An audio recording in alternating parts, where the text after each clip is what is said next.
Hey, Agents of S.H.I.E.L.D, Season 4, Episode 5, Lockup. And guys, it has been a long time since I reviewed Agents of S.H.I.E.L.D. The last time I reviewed it was back in October. It's now almost December, so needless to say, I think it's definitely time to catch up. So I am going to review the latest two episodes. I'm still watching this season, obviously. I'm loving this season. This, by far, in my opinion, was the best episode of the season. I really did love this episode overall. So many great scenes in this episode. So many well done, just dialogue scenes. Also, I think hands down one of the best action scenes the show has ever done. I'm going to get into that, but let's just get into this episode because really this season continues to just deliver. And I'm very happy because this doesn't really happen a lot with a lot of shows, especially ones that are on ABC or CBS. Usually they start off really great and then they get kind of cheesy. But Agents of S.H.I.E.L.D. has yet to do that, and I'm hoping that they stay this good because if they stay this good, I mean, this could end up being, right up. This could end up being their strongest season yet, and so far it definitely is. But let's just get into it. So we start off with a flashback of Joseph and Lucy discovering the Darkhold in the home of the last person who had it, and they open it to find the pages blank at first. Then the pages fill up, and it reads in different languages for each of them. So of course we know about the Darkhold and everything, and how it has stuff in it that no one needs, needs to be, that's very evil and things like that. But in the present day, we see Coulson and Mac are questioning Dr. Bauer, but he's having the same fearful hallucinations that May and Chen had after contact with Lucy. And he tells him that he buried the Darkhold back where he found it, obviously because it's a forbidden book, as we know. So Lucy's already recovered the Darkhold, and Joseph senses it just before he dies, and Lucy opens the Darkhold, but unfortunately the pages fade away in front of her eyes. So what she wanted, she's not going to be able to get, we see. And I really did like the way that this started out. I thought that was definitely very well done. And it really does show that getting the Darkhold is not going to be as easy as we think. And I really did like that. Like I said, a lot of this season, essentially is a game of cat and mouse that we definitely see.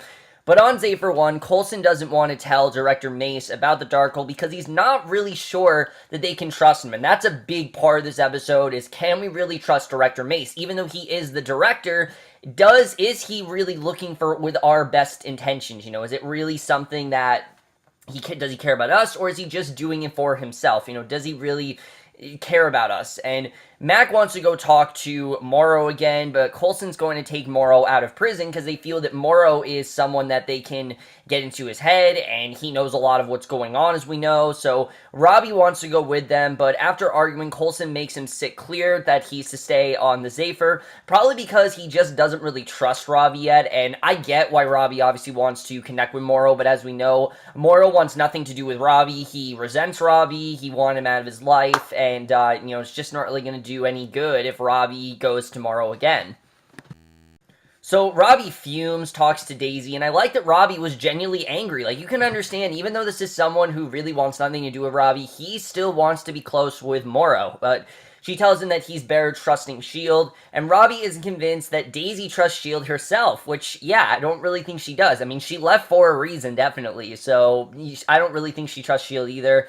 But Fitz is trying to talk to Gemma, but she's too concerned about how much she has to hide from the director during her lie detector test, and she's angry that Fitz kept secrets from her than anything else, because as we know, she now knows about, the robot and everything. I can't think of the robot's name right now, but the robot that, Ava, something like that, I can't remember her name, but, the robot that Fitz has been keeping from her, she now knows about, and obviously, needless to say, she's pretty upset, definitely, and she's angrier and says now she'll probably be fired for it because she was completely kept out of the loop, and she's probably going to be blamed for it and everything, and of course, Coulson, knowing about it, is probably going to blame the entire thing on her, so Fitz offers to stay behind and help her prepare for the test, but Gemma tells him to go help Coulson because that's what he really wants to do, and I am hoping that this is something that these two settle. I don't want to see these two break up. I like seeing these two together. I feel like we've waited so long to see Gemma and Fitz together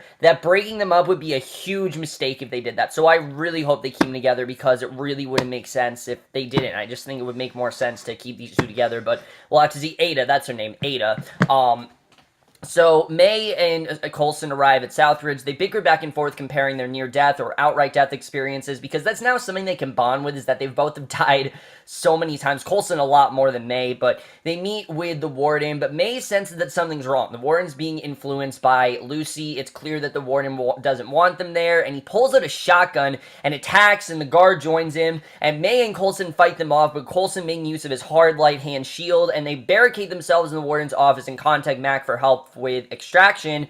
And Robbie wants to join the extraction effort, but Mac resists, but Daisy backs Robbie up, and I like that Daisy did actually take Robbie's side on this. You know, she says that, you know, she puts on some new and improved Quake gauntlets, though she says she won't risk using her powers. Fitz is going to play coach on the Zephyr 1, but gives the team a case full of antidotes for the ghost paranoia effects, so you can tell that they are doing whatever they can to get out of there. But Gemma then takes her lie detector test. She's asked but sensitive information and hesitates. The director arrives and tells Simmons to come with him. So inside Southside, Robbie trades barbs with a prisoner. Mac makes clear that if Robbie loses control of Ghost Rider, he will in fact be shot, because that's the main reason why they don't want him involved. It's not just because of what happened with Morrow, it's also because he's Ghost Rider, and they don't really know if he has full control over Ghost Rider, which we've seen that he doesn't really. I mean, he knows what Ghost Rider is, but he doesn't exactly have control over it, so they're worried that he's going to fuck this up somehow. So definitely, you know, if anything bad happens, they are in fact going to blame it on Robbie, and I like that Mac just very bluntly said to him, look, you're going to be killed if you turn to Ghost Rider, because we can't trust you if you do that. So, and it totally makes sense too why he would say that, because yeah, they can't really trust Robbie, and I don't think Robbie even trusts himself when he's Ghost Rider, really. So Daisy meets with Coulson and May. They head for Morrow's cell, and they walk past several imprisoned watchdogs, and Daisy realizes this must be how they're recruiting, that it must be through the prison, which this is very interesting to find out. We've known that there have been so many watchdogs. I mean, it seems like we had a few last season. Now there's been a whole, like, slew of them, and now it makes sense why. It's because of the fact that they've been recruiting them very easily. So Lucy opens the cells, Fitz unlocks the doors, everyone scatters, and Mace then questions Gemma. Gemma tells Mace that she can be trusted, and Mace takes her at word. He then asks for help debating Senator Nadir, who we know Senator Nadir is the one who's very against Inhumans, about Inhumans on cable television. So Gemma will be speaking in Mace's ear via comm, and I like that very quickly she was able to say, look, you can trust me, you know, I'm not someone that is, you know, a mole or anything. But again, you don't really know if he has her back. Again, that's a big part of this, is that we still don't really know if Mace is really on their side or not. But I did really like the way that this scene went with Mace, because while I do want to trust Mace, at the same time, you don't really know if this guy's really looking out for them in many ways. But Robbie tells Mac that he doesn't want Morrow to know about Ghost Rider. They're attacked by, because that's just something that Morrow should know about. Morrow already wants something to do with Robbie. Just knowing about Ghost Rider is going to give him more chances to not want Robbie there. But they're attacked by a ghost, and Robbie grabs a chain, uses to burn through the ghost, and that was a pretty cool scene. And I know that a lot of people are thinking of the Nicolas Cage Ghost Rider, but of course that's not the Ghost Rider we're seeing here. That's, of course, Johnny Blaze. This is Robbie Reyes, but I thought they did a good job of doing an homage to that. And another ghost phases into the room and through Mac. Mac tries to fend it off, but it is Robbie who burns the ghost away. And Mac realizes that he's infected. He doses himself with Fitz's antidote, and it was a pretty cool scene too, because Mac could turn into you know, a ghost any second, so I thought that was pretty cool the way that was done. But Mace's debate when Nadir begins, Mace is introduced as a patriot who was at the UN bombing in Vienna, of course, from Civil War, and I think it's kind of cool the way they've been connecting things to Civil War a lot more this year. Like I said, now that we've had this time jump, they kind of have to, because they are, in fact, caught up with what's been going on with Marvel, so they do kind of have to get things more with Civil War, and I think that's one of the reasons why things are a little bit more mature and a lot more subdued and not nearly as hokey and cheesy as it's been, because now things really have gotten serious. It's a very serious matter, and Mace handles the debate well until Nadir brings up the ongoing prison operation that Mace wasn't really aware of, and he tries to cover it up and keep straight face and basically just stick to Gemma's story, because, you know, Gemma's in his ear the whole time, so you can tell it's very hard for him to, you know, just listen to her, because he wants to say how he truly feels. He has a lot more of what's going on there, but the Watchdogs then chase Daisy, May, and Coulson, and Daisy and May get outside the cafeteria, and then we get what is by far, I think, one of the coolest scenes the show has ever given us. So Daisy and May get outside the cafeteria, and Daisy actually locks them out while she bows the watchdogs on her own. Such a cool scene, and if I had to rank, like, I think top 5 action scenes on H.Shield, this would have to be in there. I mean, this scene was just awesome. Seeing Daisy trying to, get all of these watchdogs one by one, showing that she is the upper hand, but she not always is that. She's still not entirely powerful. As we know, when she becomes Quake, she starts to lose some of her mobility, and she starts to have pains in her arms and things like that. I mean, it's really not that safe for her to do, but it does show that in the end she does definitely care about them, and she's battling a watchdogs in her own. Just a really cool scene. Really love the way that was done.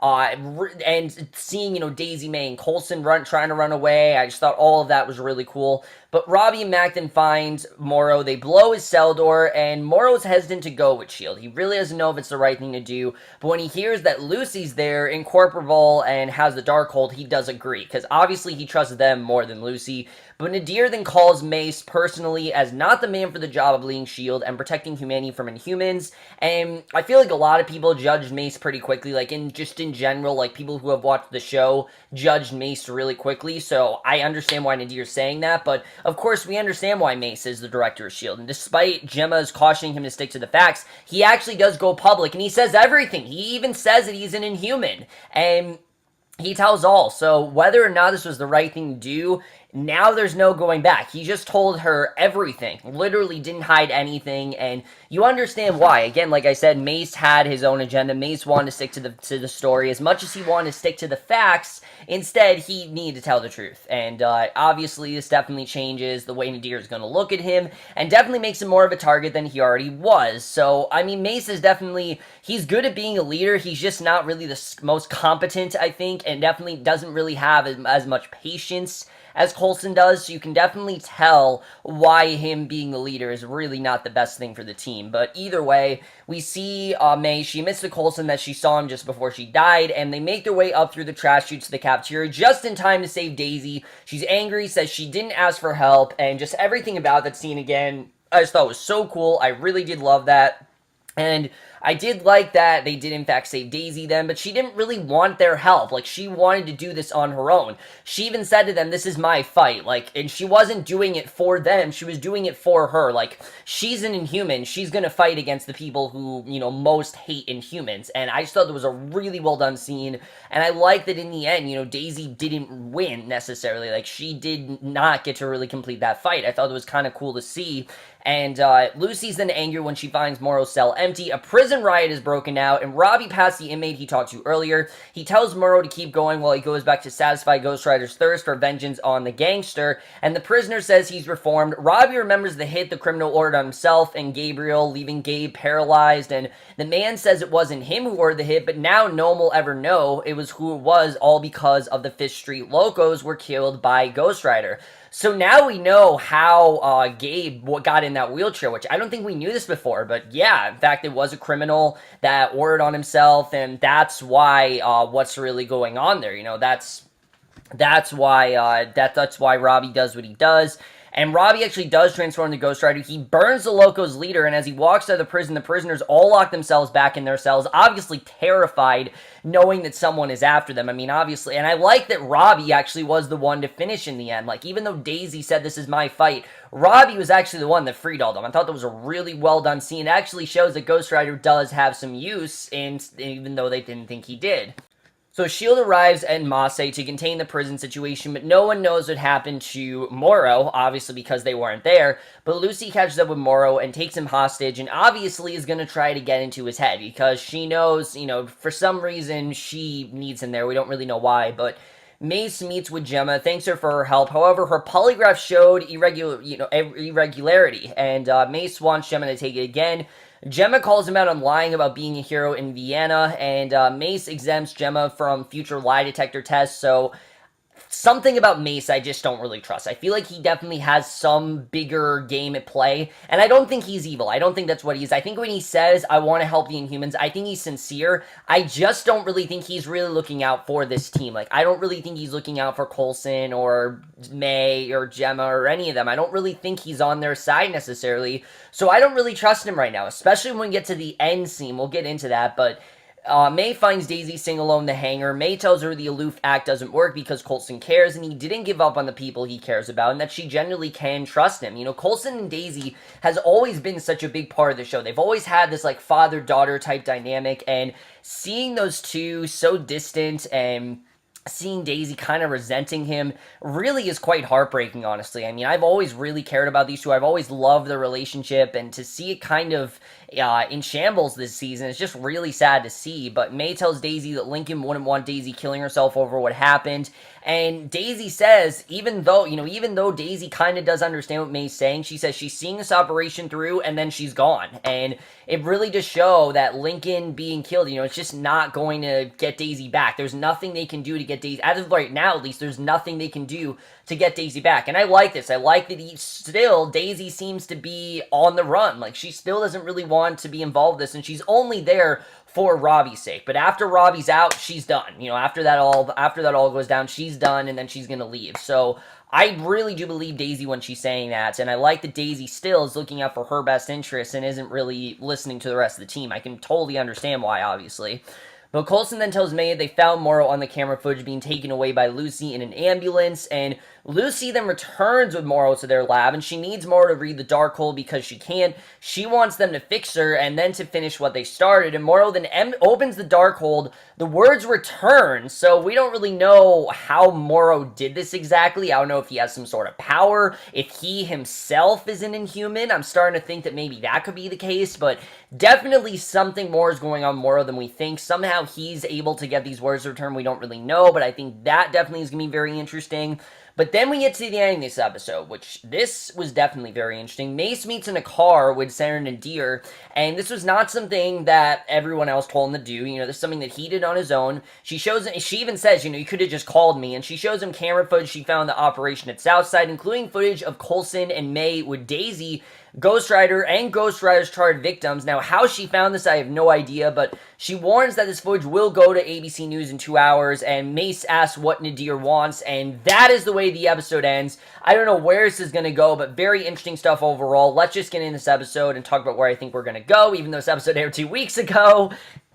First of all, I know this episode didn't air 2 weeks ago. It was more like 2 months ago, actually, but let's just get in this episode because what an episode, really. I mean, there was so much great stuff going down this episode. First of all, let's talk about Mace, because like I said, I don't really think Mace is looking out for the rest of the S.H.I.E.L.D. agents. He's doing stuff on his own for his benefit because he's an Inhuman and it helps him, but he's not really looking out for Coulson or May or Fitz or even especially Gemma. He's definitely not looking out for any of them, and it seems that he's doing this stuff, he's going by emotions. Like, he's not going by, he's not going by his he's not really going by logic, he's going by emotions, and that's definitely something I think is going to get Mace in trouble, especially with what Nadir wants. We don't know what Nadir wants from him. I don't really know where that's going to go, but I think that definitely is going to be very interesting. How she obtained this footage, I'm pretty sure, is the Watchdogs. We know she definitely has a connection to the Watchdogs, so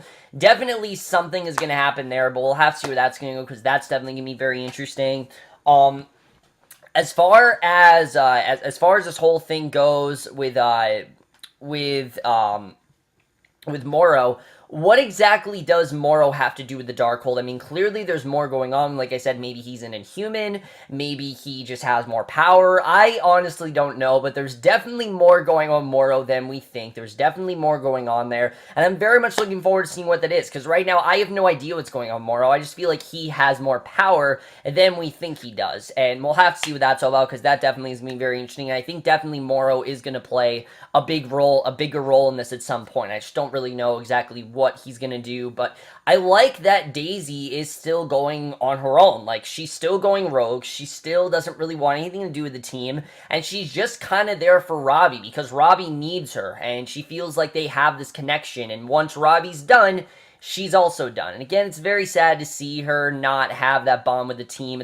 I think it was always fun to see Daisy and her bonding with the team and have, the chemistry, because she had such great chemistry, especially Chloe Bennett. I think she always had such great chemistry with everyone on this show. Any scene that she had, especially when it came to the seasons 2 and 3, I really think she started to gel in very well. But she's always sort of been our main character here, so it makes sense why she's kind of in the outs this season. But what I also like about the season is that everyone's kind of a main character. This is much more of an ensemble show this season, and that's something that I definitely really do love. I mean, Daisy's been our main character for seasons 2 and 3. I'd say Coulson was our main character in season 1, but seasons 2 and 3, definitely Daisy was our main character, and I feel like she's definitely a part of the show still, but it's kind of more of an ensemble show, and I think that's something that they've really benefited from, is that's really giving everyone something to do.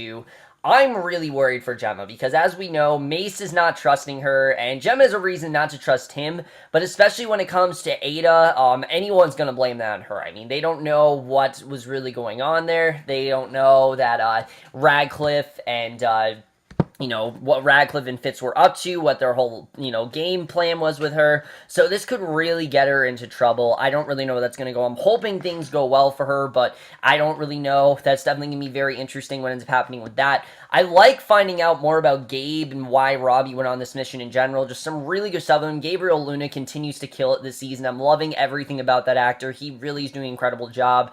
I really hope he sticks around too, because I'm hoping this isn't just a thing where it's like the first half of the season, then the second half he's not there. I'm hoping that he's there this entire season, because he's just doing an incredible job. He's adding so much to the show, and I really hope that he continues to stick around. I'm sure he will, because we have only 3 episodes left for this half of the season, so I can't really see an endgame with Ghost Rider right now, and I'm hoping it continues to be that way throughout the season, because he's killing it.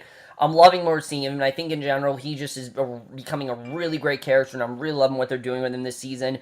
But overall, guys, over this review, sorry this review is so late. I don't know why it took me so long to watch this episode. I was going to watch it that weekend, but I just never really got the chance to. I will review the other episode soon, but my next review will definitely be for tonight's episode of Flash, the mega crossover that we're going to be getting of Heroes vs. Aliens, part 1 of Heroes vs. Aliens, so definitely looking forward to that, and we'll see you guys for that. Okay, bye.